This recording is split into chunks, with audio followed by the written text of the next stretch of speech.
మధ్యలో మనం చూస్తుంటే కంప్లీట్ గా ఒక దాదాపుగా ప్రతి థ్రెడ్స్ లో కావచ్చు, ఫేస్బుక్ లో కావచ్చు, ఇన్స్టాగ్రామ్ లో కావచ్చు, ప్రతి దాంట్లో కూడా ఒక 4 మెసేజ్లు వచ్చినాయంటే అందులో ఖచ్చితంగా ఒకటి ఆర్ఎస్ఎస్ మీద, ఒకటి బీజేపీ మీద, ఒక హిందుత్వం మీద వ్యతిరేకమైనటువంటి మొత్తం స్టేట్మెంట్స్ వస్తున్నాయి. సో ఇక్కడ మనం గుర్తించాల్సింది ఒకటి, అది బీజేపీగా కౌంటర్ చేస్తుందంటే ఓకే, ఆర్ఎస్ఎస్ చేస్తుందంటే ఓకే, కానీ ఆ 3 మెసేజ్ దేని ఉంటుంది? మనం హిందువులు ఏదైతే ఆచార వ్యవహారాన్ని పాటిస్తున్నామో వాటి మీద పర్టిక్యులర్ గా ఒక విధమైనటువంటి దాడి కనిపిస్తుంది. మనం చేసేటువంటి పెద్దమ్మ పండుగ కావచ్చు, ఎల్లమ్మ పండుగ కావచ్చు, మనం నమ్మేటువంటి రామాయణ మహాభారతాల గురించి కావచ్చు, మనం చేసేటువంటి పెద్ద మనిషి కార్యక్రమం ఉంటుంది కదా, అది రాజస్వల ప్రోగ్రామ్, దాని మీద కావచ్చు, దిన కర్మల గురించి కావచ్చు, ప్రతి దాని గురించి ఒక కాంట్రవర్సీ, ఒక థర్డ్ మెసేజ్. ఫస్ట్ మెసేజ్ ఏంటంటే ఈ దేశానికి ముఖ్యంగా మైనార్టీలకి, ఎవరైతే దేశంలో మైనార్టీలు ఉంటారో వాళ్ళకి బీజేపీ చాలా ప్రమాదం ఒక మెసేజ్ ఉంటుంది. లేదా వెంటనే ఆర్ఎస్ఎస్ గురించి. ఆర్ఎస్ఎస్ ఏంటంటే ఆర్ఎస్ఎస్ ఓన్లీ బ్రాహ్మణులకు సంబంధించి ఉంటుంది, ఇది బ్రాహ్మణులకు సంబంధించిన మెసేజ్ వస్తుంటాయి. ఈ మెసేజ్ అన్నిటి కూడా పేర్లు, కామన్ పేర్లు ఉంటాయి. అవేం పేర్లు అంటే ఇప్పుడు ఫర్ ఎగ్జాంపుల్ మనం చూసుకున్నట్టయితే మార్నింగ్ చూసిన వర్మ అని, ఆర్ఎస్ వర్మ అని, ఇంకొక ఆమె కోమలి చింతమల్లనే ఉంది. ఈ పేర్లన్నీ కూడా మనం ఇప్పుడు వినలేదు, ఎక్కడ వినలేదు. ఈ పేర్లు ఎందుకు నిజంగా ఆ పర్సన్స్ వాళ్ళని అంటే ఫొటోస్ కూడా వాళ్ళే కావు. మేజర్ గా ఎప్పుడైతే మన భారతదేశం రష్యాతోని స్ట్రాంగ్ డీల్ ఉండి అమెరికాకి ఎప్పుడైతే బెండ్ కావడం మానేసిందో ఆ టైం నుంచి మనకు ఒక విధమైనటువంటి ఇలాంటి మెసేజ్ బాగా చూస్తున్నాం. మన సోషల్ మీడియా అందరూ వాడతారు, ఫేస్బుక్ వాడుతున్నారు, తర్వాత ఇన్స్టాగ్రామ్ వాడుతున్నారు, థ్రెడ్స్ వాడుతున్నారు, ఇవన్నీ వాడుతున్నాం. అంతేందుకు మనకు ఈ ఎక్స్ నథింగ్ బట్ ట్విట్టర్ లో కూడా అలాంటి మెసేజ్లు ఎక్కువ ఉంటున్నాయి. ఇంతకుముందుకు ఎలా ఉంటుందంటే ఒకడు బీజేపీ గురించి డిస్కస్ చేస్తే, ఒకడు కాంగ్రెస్ గురించి డిస్కస్ చేస్తే, ఒకడు టీఆర్ఎస్ గురించి డిస్కషన్ అనేది సాగుతుండేది. ఏదో ఒక రేర్ గా అక్కడక్కడ మెసేజ్లు ఒక కొంతమంది, ఫర్ ఎగ్జాంపుల్ తులసి చందు అని, ఇంకోడు జోసఫ్ అలియాస్ రాబర్ అని ఇలా పెట్టుకొని కాంట్రవర్సీ మెసేజ్ చేస్తుండేవాళ్ళు. ఇప్పుడు అలాంటి వాళ్ళు కుప్పలుగా ఎక్కువయ్యారు. సో వీళ్ళకు మేజర్ గా మనం చూసినప్పుడు ఎప్పుడు చూసినా వాళ్ళు మెసేజ్ చేసే వాళ్ళకి ఏం గతి లేకపోతుంది. కానీ ఇప్పుడు కార్లు వస్తున్నాయి, బిల్డింగ్లు వస్తున్నాయి, ఆస్తులు వస్తున్నాయి. ఇవన్నీ ఎలా పాసిబుల్ అవుతున్నాయి అనేది ఒకసారి మనం ఆలోచిస్తే కనుక, అమెరికా ఇంకా ఏ దేశం అయితే మన దేశాన్ని శత్రువులుగా భావిస్తుందో, చైనా, ఇలాంటి దేశాలు, వీళ్ళు మేజర్ సోర్సెస్ ఎవరైతే భారతదేశానికి కాంట్రవర్సీగా మాట్లాడి, ఎవరైతే ఇక్కడ ధర్మాన్ని గురించి వ్యతిరేకంగా మాట్లాడతారో వాళ్ళ అకౌంట్ లో డబ్బులు ఇస్తున్నారట. నువ్వు హిందువుల గురించి ఎంతసేపు మాట్లాడినా నీకు ఒవ్వడు రూపాయి అయ్యాడు.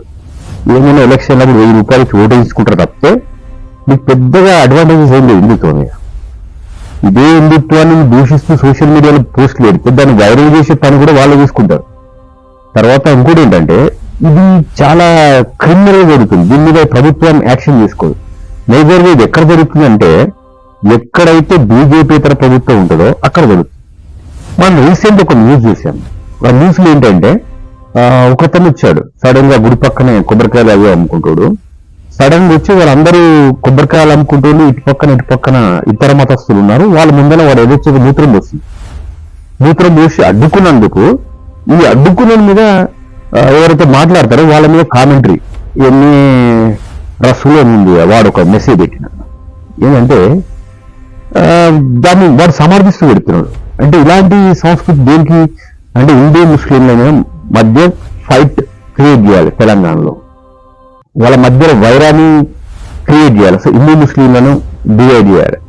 ఇదంతా కాన్సెప్ట్. ముస్లిం సోదరులు నేను ఒకటి చెప్తున్నా, మీరు ఇలాంటి వాటిని సమర్థించాలంటే 100% మీకు అది చాలా ప్రమాదంగా గోచరిస్తుంది. కాబట్టి మీరు ఇలాంటి వ్యాఖ్యలు చేసేవాళ్ళని, ఇలాంటి పనులు చేసేవాళ్ళని మీరు వ్యతిరేకించండి. ఎక్కడో ఇరాక్ లో యుద్ధం జరిపి మీరు ఇక్కడ పాలస్తీన్లో యుద్ధం జరిపి ఇక్కడ మీరు ప్రతిస్పందిస్తారు. ఎందుకు మన మల్కాజ్గిరిలో జరిగితే ప్రతిస్పందించడం లేదు? సో దీన్ని బట్టి మాకేం అర్థమవుతుంది అంటే ఎవరైతే మిగతా మతాలని, మిగతా దేవి దేవతలను ఆరాధిస్తారో వాళ్ళకి ఏం అర్థమవుతుంది? వీళ్ళంతా సైలెంట్ గా ఉన్నారంటే వీళ్ళందరూ సపోర్ట్ చేస్తున్నట్టే అనిపిస్తుంది. సో ఇలాంటివి జరగకుండా ఇతర మతస్థులు కూడా జరిగిన వెంటనే ఖండించడం స్టార్ట్ చేయాలి. ఈవెన్ బంగ్లాదేశ్ లో ఆ, ఒక సంఘటన జరిగింది. ఈవెన్ కాంగ్రెస్ సంబంధించిన ప్రియాంక గాంధీ కావచ్చు, రాహుల్ గాంధీ గారు కావచ్చు, ఒక్క మాట మాట్లాడలేదు. దానికి ఏఐఎంఐఎం అంటే అసదుద్దీన్ ఓవైసీ గారు ప్రతిస్పందించింది. సో దాన్ని ప్రతిస్పందించడం ద్వారా ఏంటంటే ఆయన ఇంటెన్షన్ ఇట్ ఈస్ కరెక్ట్ ఉంది.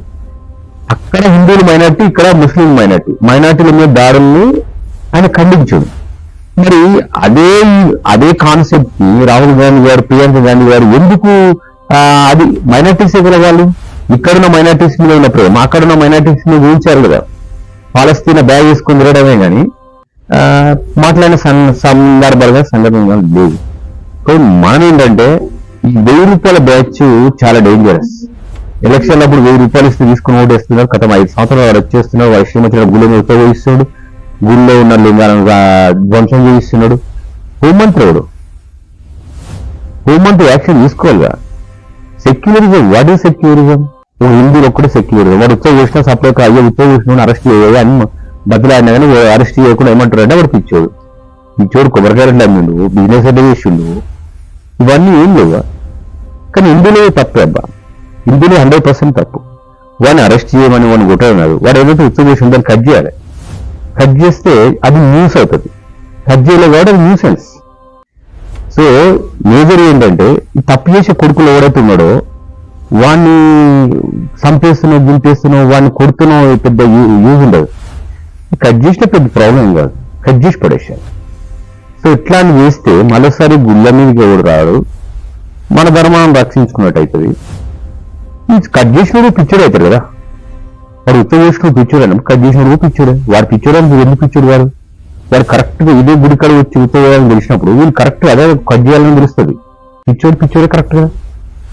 ఎందుకంటే హోంమంత్రి కానీ, పోలీస్ శాఖ వాళ్ళు కానీ మన రాష్ట్రంలో వాళ్ళు పనిచేయరు. ఒకవేళ గుడికిచ్చి మనం పట్టుకొచ్చి ఇచ్చినా కానీ పిచ్చోడని తెల్లారు వదిలేస్తుంది.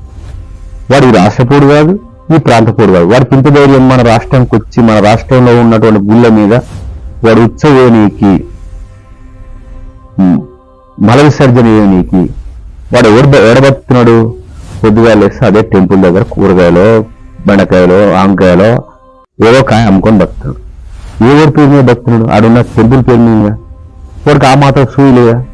మనం బతున్న జాగ్రత్త మనకు అన్నం పెడుతుంది, మీరు ఉత్సవం వస్తారన్న ఆలోచన లేదా? ఇలాంటి ఆలోచనలు ఏముండవు. ఏమున్నా ఉత్సవం చేయాలి, గుళ్ళని ఖరాబ్ చేయాలి, హిందుత్వాన్ని ఖరాబ్ చేయాలి, హిందూ సంస్కృతిని నాశనం చేయాలి. పొద్దుగాలేసి తినేది అంతా హిందువులే, వాడిని నాశనం చేయాలి, వాడిని అర్థం చేయాలి, ఏం చేయాలి. హిందువులు అందరికి కూడా విషయం చెప్తున్నా. అదేంటంటే హిందువులు ఎవరి జోలికి పోరు, ఓకే, దీన్ని అగ్రీ చేస్తాం. కానీ ధర్మం జోలికి వచ్చినప్పుడు శాతగానులకు కూర్చున్నటోడు ఇంటోడు వాడు నప్పుంచకుని కంటే ఘోరం. ఈవెన్ ట్రాన్స్జెండర్స్ కూడా రియాక్ట్ అవుతున్నప్పుడు నువ్వు రియాక్ట్ అవుతలేవు అంటే నీ ఒక్కల పార్టీ ఉండిపోయి దేనికి వస్తావు? పార్టీ నీ పార్టీ ఎందుకు వస్తాడు? పార్టీ ఎందుకు? నీ పార్టీలో నీకు న్యాయం జరుగుతున్న పార్టీ ఎందుకు? ఇది బంగ్లాదేశ్ చంపిన వాళ్ళందరూ సేమ్ పార్టీ. ఇప్పుడు ఏదైతే పార్టీ మన ఆమెను షేక్ హసీనాను పంపించిందో అదే పార్టీకి చెందిన నాయకుడు, ఆయన ఒక వ్యాపారవేత్త, ఆయన ఎందుకు పంపారు? ఇంటెన్షన్ ఏంటి? సేమ్ పార్టీకి ఎందుకు పంపారు? రీజన్ ఒకటే, వాళ్ళ డబ్బుల్ని. వాడు పాపులర్ ఉన్నది పంపారు, దగ్గర డబ్బులు ఉన్నది పంపారు.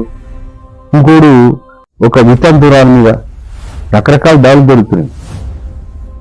ఇండియాలో ఉన్న చిన్న చిన్న లోపాలను పట్టుకొని ఏదో మన మనోధర్మం మాట ఏదో కొత్త అన్ని మధ్యలో వినిపిస్తున్నాయి. 10 ఏళ్ళ నుంచి అంబేద్కర్ పేరు చెప్పేసాడు, ఇష్టం వచ్చిన వ్యాఖ్యలు పెడతాం. నీకు అంబేద్కర్ చెప్పింది ఇట్లా వ్యాఖ్యలు పెట్టి ఎదుటి మతాన్ని, ఎదుటి కులముని విమర్శించమని అంబేద్కర్ ఏ గ్రంథంలో చెప్పిండు? ఎక్కడ చెప్పిండు? ఇవన్నీ లేవు. అంబేద్కర్ పేరు చెప్పడానికి రాష్ట్రంలో ఎవరికి అర్హత లేదు. ఫస్ట్ అంబేద్కర్ ఒక కులానికో ఒక మతానికి సంబంధించిన వాడు కాదు, అందరికి సంబంధించిన వాడు. మీరు ఏ పేరుతోనైతే జై భీమ్ అని పిచ్చి పిచ్చి వ్రాతలు రాస్తారో అదే పేరుతో ఎదుగుడు రాస్తారు. ఎందుకంటే Ambedkar is not only for you, Ambedkar for all members, all communities, all religions, all regions. మరి నీకే అంత హక్కు ఉన్నప్పుడు మాకు కూడా హక్కు ఉంటుంది. ఆయన ఏంది నేషనల్ ఫిగర్. ఆయన నీ ఒక్కడి క్యాస్ట్ ఫిగర్ కాదు, వాడు ఒక్కడి జాతి ఫిగర్ కాదు. ఎస్ ఆయన ఫైట్ చేసి ఎవరైతే ఊరికి దూరంగా ఉన్నారో వాళ్ళకి ఎస్టీ అట్లా మన రిజర్వేషన్ ఇమ్మని పోరాటం చేసిన ఆయన పోరాటంలో న్యాయం ధర్మం ఉంది. నీ పోరాటాలే వచ్చారు అయ్యా. కొద్దిగా లేసి నీ పక్కుంటున్న నిన్నమన కాకుండా కులం గురించి నిన్నమన కాకుండా మతం గురించి విమర్శ చేస్తూ మొత్తం సోషల్ మీడియాలో మొత్తం పెడుతుంది. కాబట్టి శాతగారు హిందువులు ఎవరైతే ఉన్నారో వాళ్ళ ఒక విషయం గుర్తుపెట్టుకోండి, మీకు శాత కాకపోతే సపరేట్ ఉండండి. కానీ ఎవరైతే వీటిని ప్రశ్నిస్తున్నాడో వాణ్ణి తెలుగు ఇవ్వకండి. హిందువులను గుద్దనోని మూసుకొని బతారు, శాతగానం లెక్క శావలేనం లెక్క. ఇది మంచిది కాదు, ఇది పద్ధతి కాదు. ఇది మేము ఇంటర్వ్యూ ఎన్నిడేళ్ళు పోయి ఆ పక్క మతం కొట్టండి, ఆ క్రిస్టియన్ కొట్టాను, ముస్లిం కొట్టాను ఎవరు చెప్పట్లేరా? నీ గురించి జాగరూపణ అంటే నీ గురించి నీకు సోయి ఉండాలి, నీ మతం గురించి నీకు సోయి ఉండాలి. నేను పక్క కులాన్ని విమర్శించిన, పక్క దేవుని విమర్శించిన, నేను పూజించే అయ్యప్పని అన్నప్పుడే నువ్వు రెస్పాండ్ అవుతావు. నేను పూజించేది ఫలానా దేవునిగా, నేను పూజించేది దర్గన్గా, నేను పూజించేది ఇంకొకటిగా సాయిబాబాను కదా. ఇంద్రేదంతా వాడు నిన్ను నీ తాత గురించి నీ అయ్య గురించి వాడు కింద మెసేజ్ చూడు. ఎట్లా ఒక ఎటు చూసినప్పుడు వస్తుంటుంది, దాని కింద పోండి. బంగ్లాదేశ్ గురించి ఎవరైనా హిందూ పంపినంటే వాడు రైట్ అని పెట్టేస్తాడు. ఇలా 400 ఉంటే వాడి హాని 300 ఉంటాయి. అంటే అది గుడ్డ బలిపోయింది. నువ్వు సక్కలేవు కాబట్టి అట్లా మాట్లాడుతూ నువ్వు సక్క ఉంటే ఎప్పుడు మాట్లాడు. ఇక ముస్లిమ్స్ చూడండి, వాళ్ళని అప్రిషియేట్ చేస్తారు. సెల్యూట్ తక్కువ ఉన్నా కానీ గట్టిగా మాట్లాడతారు, గట్టిగా పోరాటం చేస్తారు. నీకు సేవ్ లేదు, ఫస్ట్ సేవ్ అయిపోయినాడు అనమాట. 1000 రూపాయలు ఎప్పుడు ఇస్తారా, ఎవడు ఇస్తారా, ఎవడో స్కీమ్ ఇస్తారా, అది నువ్వు పేర్లు ఇస్తారా సరిపోయా. నువ్వు ఉన్న ఓట్లన్నీ తీసాను పడేస్తావు. పార్టీ అనేది చాలా ఇంపార్టెంట్.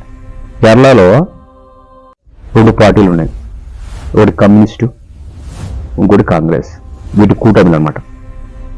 ఆడ 100% బీజేపీ ఎప్పుడు రాదనుకున్నారు. త్రిశూర్లో ఈ దాడులు జరిగినాయి, ఇందులో మీద దాడులు జరిగితే పట్టించుకుంటాడు ఎవరు లేడాడు. ఈరోజు చూసారా, అక్కడ బీజేపీ గెలవడానికి కారణం భయం, హిందువులో వచ్చినటువంటి భయం. హిందువులో భయాన్ని ఈ పార్టీలు పోషిస్తున్నాయి అన్నమాట. ముస్లింల భయాన్ని కాంగ్రెస్ సృష్టిస్తుంది. మేము సెక్యూర్గా ఉన్నాం అంటే గుళ్ళని ఉచ్చవేసినాడు కదా, వాళ్ళకి సెక్యూరిటీ ఇచ్చారు అనమాట. That's it. అరే మనం ఉచ్చవేసినాక సెక్యూరిటీ ఇస్తారా కాంగ్రెస్ గవర్నమెంట్ అని ఒక నమ్మకాన్ని కలిగించారు వాళ్ళు. ఇంకోటి ఏం ఎవరు చేస్తాడు ఇక అది వేసుకుంటారు, మనం పోయి కంప్లీట్ చేయాలి, పట్టుకొని పిచ్చోరు అని వదిలేసేయాలి. గవర్నమెంట్ చెప్తే పిచ్చోడు సార్ నిజంగా మంచోడు సార్ అని పోలీసులు చెప్తే వేయలే, ఆ పిచ్చోడు అని చూసాను. మన దాంట్లో లేదు పిచ్చోళ్ళు ఉండాలిగా. మన దాంట్లో పిచ్చోళ్ళు వెళ్ళమని పుట్టినప్పుడు మన దాంట్లో పిచ్చోళ్ళు పుట్టారు, వాడిని కరెక్ట్ ప్లేస్ తెలుస్తుంది.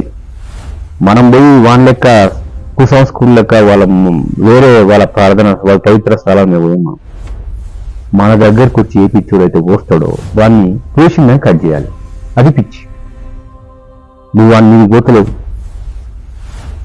హిందువుల కాపీ ఏం చేసి ధర చేసిరాడా, ఏం చేసిరా ధర చేయకపోతే. సో మేజర్గా హిందువుల మీద చాలా దాడులు జరుగుతున్నాయి. దాదాపు ఒక లెక్క ప్రకారం 10,000 మంది తెలుగు రాష్ట్రాల్లో సోషల్ యాక్టివేట్ అయ్యారన్నమాట. ఈ 3 నెలల బాగా యాక్టివేట్ అయిపోయి వాడు హిందువుల గురించి రాస్తాడు న్యూస్, వాడు ఆర్ఎస్ఎస్ గురించి రాస్తాడు, వాడు బీజేపీ గురించి రాస్తాడు. బీజేపీ గురించి రాస్తాడు ఆయన, ఆర్ఎస్ఎస్ గురించి రాస్తాడు ఆయన. హిందువుల గురించి రాస్తే మాత్రం మనం ఎందుకు నిర్లజ్జగా నిస్సిగ్గుగా భరిస్తున్నాం? మీరు కౌంటర్ చేస్తే మరి మేము కాంగ్రెస్ వాళ్ళం కదా, కౌంటర్ చేయొద్దేమో. నీ కూడా చెప్పిందిరా, నువ్వు ఓటు వేసేటప్పుడు కాంగ్రెస్ నీ గురించి నీ అయ్య గురించి నీ తాత గురించి మాట్లాడితే నువ్వు ఏం మాట్లాడకపోతే నువ్వు కాంగ్రెస్ అయిపోయింది, టీఆర్ఎస్ అయిపోయింది, ఇంకేదైతే ప్రశ్నించడం తెలుసుకో. ప్రశ్నించకపోతే నీ ఉనికి ప్రమాదంలో పడుతుంది. జై హింద్.